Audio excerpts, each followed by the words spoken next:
Welcome back to Midday. With me today, I have a very special guest, Dr. Lin Hogan from Weens Mental Health here in Meridian.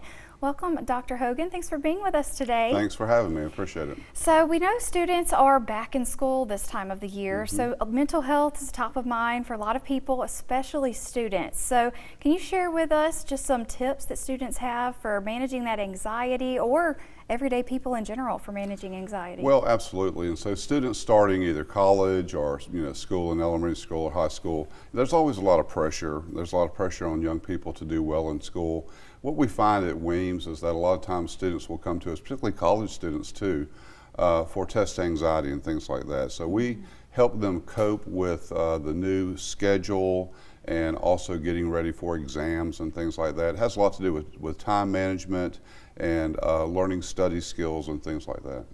Yeah, what are some signs that you have anxiety? If a student is struggling with anxiety, maybe they know that something's not right and they're struggling, but how do they know that it's anxiety? Well, there's good anxiety and there's bad anxiety. Well, naturally as human beings, we have a little bit of anxiety about anything, and a little bit of anxiety can be very helpful because it can keep us kind of on task and thinking about, okay, what do we need to do? But if it becomes overwhelming and becomes distressful to that individual, then that's probably the time they need to seek help. For sure. Yeah. Is there any signs that parents can notice, or maybe teachers can notice? Yeah, sometimes with children in particular, a child doesn't necessarily know how to express, hey, I'm feeling anxiety here. So when they get stressed or they start having problems in school, maybe with homework or something like that, there may be some behavioral problems that the parents start seeing. So if you see that, it's probably a good idea to say, okay, what's underneath this? Let's sit down and talk. Are you having a problem with school? Maybe there's bullying or something like that. Maybe they need to get a psychological assessment for a learning disability or some type of childhood-related condition that's related to mental health. But it's important that the parents pay attention as they learn to adjust to this new year and see is something problematic to them. Absolutely, yeah. Sometimes when a child is acting out or something like you said, a lot of times people think that's a behavior problem, but it could be a lot deeper than that. It could be one math question they just can't wrap their mind around that they need help with. Exactly. Yeah, that's another thing I was going to ask. Like, what can trigger that anxiety? You said scheduling, a math problem, so it can be small or large things. Keep in mind they're having to fit in with their peers. They may be trying to decide what type of sports or extracurricular activities they want to participate in. There may be learning new instructors or new schedules and things like that. So there's a lot of adjustment going on. Absolutely. That is some great advice. Definitely things to keep on top of mind for teachers, parents, and college students and students of any age starting school. I try to encourage parents to make sure they stay connected with the teachers and perhaps visit with them.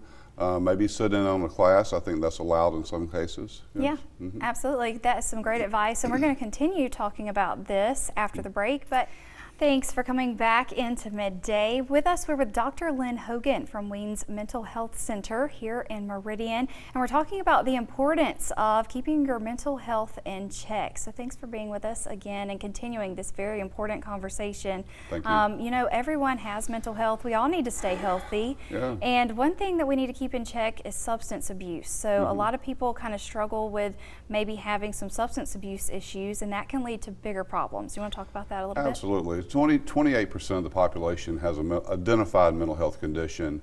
About 25% of the population will use drugs and alcohol in a maladaptive way, typically as a coping mechanism. But the problem is a lot of these drugs and alcohol have dependence-forming qualities, and so if you use them long enough, you become dependent, and then that becomes your primary coping mechanism.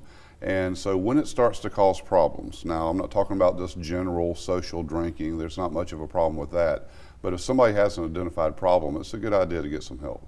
Absolutely. And so if someone knows that they do need to get some help and they want to reach out, how can they contact you? How can they find that help? Oh, just call Weems. Call me direct. Just call and ask for Dr. Lin Hogan. You can call Weems at 601-483-4821.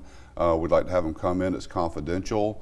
Let's sit down and see what the issues are, and then let us, share with them the type of help that's available. For sure. What is something that you see substance abuse can lead to?